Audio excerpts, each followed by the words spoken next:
Riacquisire privacy su Bitcoin. Buongiorno ragazzi e bentornati.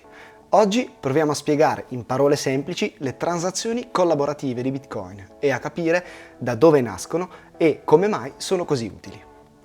Queste pratiche servono fondamentalmente per avere più privacy una volta effettuata una transazione o per riacquisire privacy su determinati UTXO.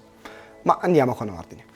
Noi sappiamo che la time chain di Bitcoin è un registro pubblico e quindi tutti possono consultarlo e raccogliere informazioni. Quando però iniziano ad esserci un po' troppi curiosi che, come abbiamo visto in un altro video, hanno poi fatto della raccolta di informazioni sulla blockchain la loro professione, si iniziarono a cercare soluzioni per cercare di rendere più difficile seguire il percorso degli UTXO all'interno della time chain.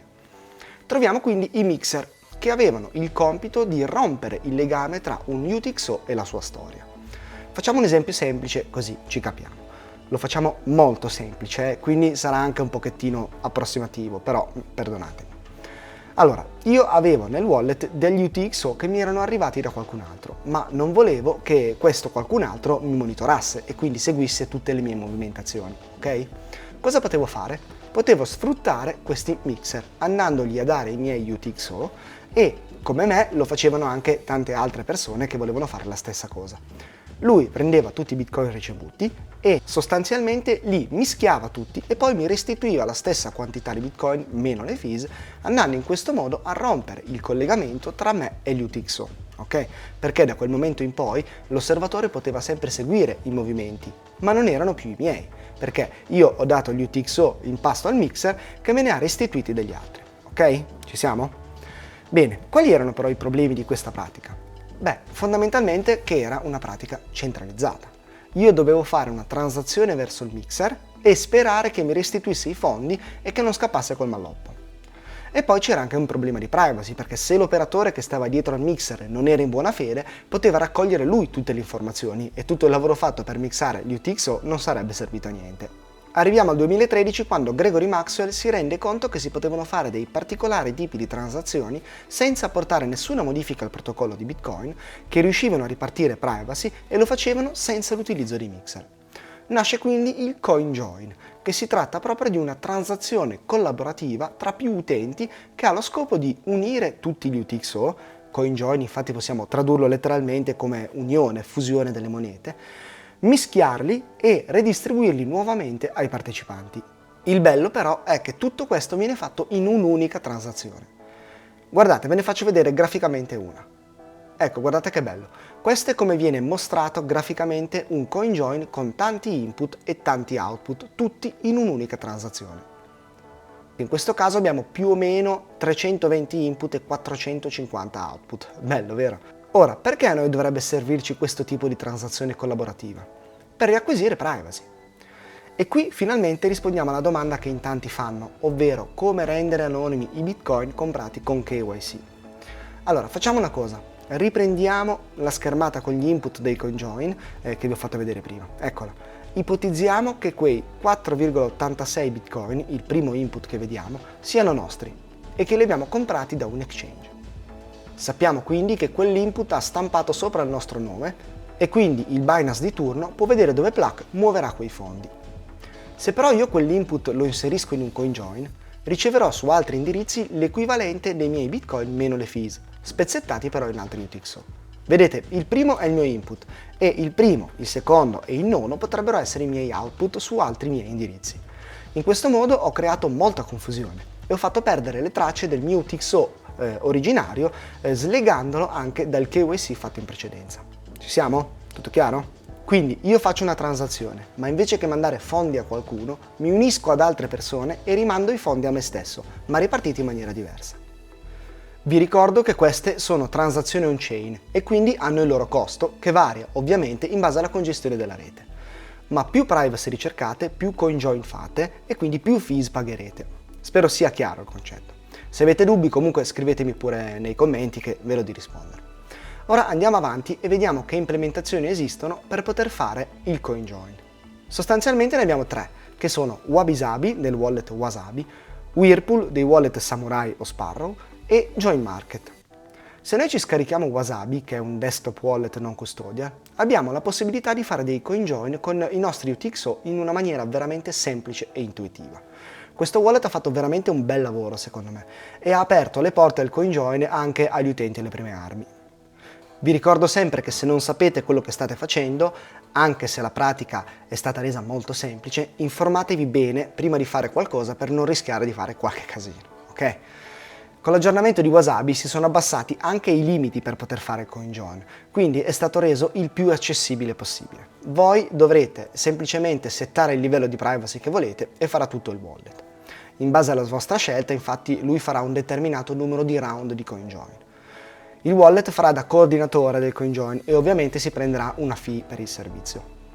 Una critica che è stata rivolta a Wasabi è che probabilmente per alleggerire la pressione da parte dei regolatori e non avere troppe grane, hanno annunciato che collaboreranno con Chainalysis, una società di chain analysis.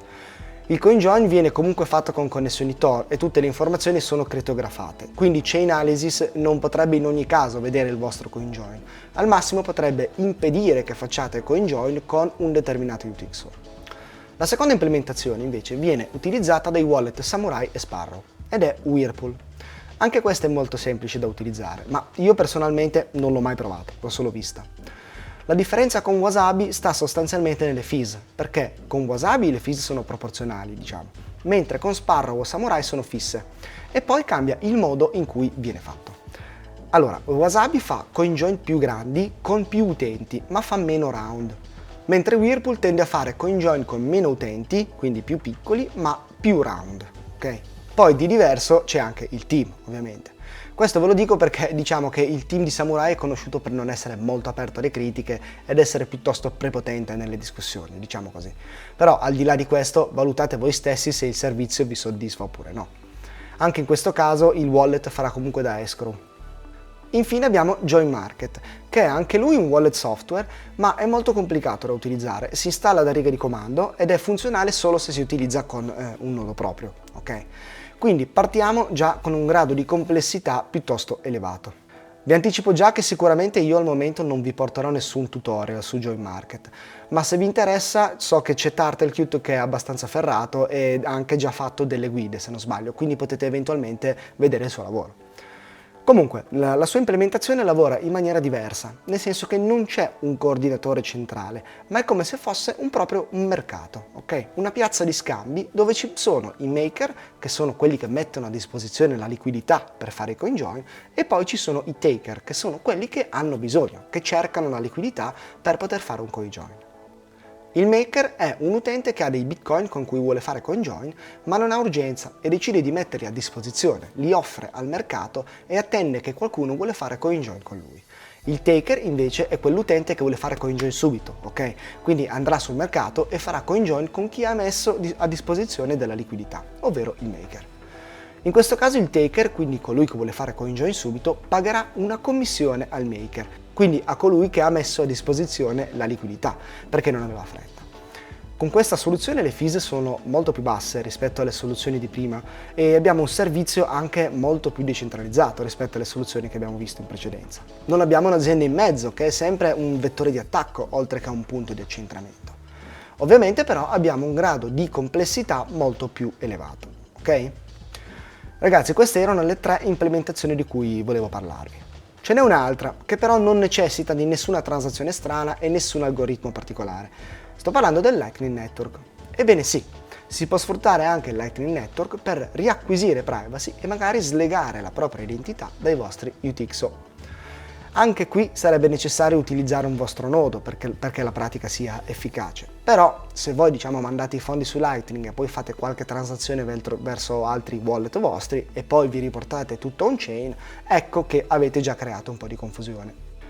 L'ultima cosa che voglio dirvi è che sebbene si sconsigli di usare exchange centralizzati, è sotto gli occhi di tutti che tantissime persone li usano ancora. Se voi siete una di quelle, dovete prestare un po' di attenzione perché se voi fate CoinJoin e poi rimandate i fondi su un exchange, è molto probabile che l'exchange non accetti i vostri UTXO proprio perché avete fatto CoinJoin. Ovviamente loro fanno chain analysis e quindi lo sanno se un UTXO ha fatto CoinJoin o no. Di conseguenza non lo accetteranno perché non vedono di buon occhio questa pratica, in quanto non gli permette di avere una storia chiara degli UTXO che gli state inviando. Generalmente vanno indietro di un tot di transazioni nel controllo, 5 o 6 mi sembra. Poi dipende dall'exchange, però ecco, è bene che lo sappiate, ok? Se volete rimandare i fondi su un exchange dovete prima muoverli un po', spostarli da un vostro indirizzo all'altro, ecco, per creare un po' di storico, diciamo, pulito. Oh, io ve l'ho detto, ora valutate voi ragazzi, ok? Dai, direi che per oggi è tutto. Spero che sia stato tutto abbastanza chiaro. Se avete domande comunque scrivetemele pure nei commenti che io cerco di rispondervi. Se il video vi è piaciuto vi chiedo di lasciare un bel like e di iscrivervi al canale se ancora non l'avete fatto, ok? Noi ragazzi ci vediamo mercoledì prossimo con un nuovo video. Ciao!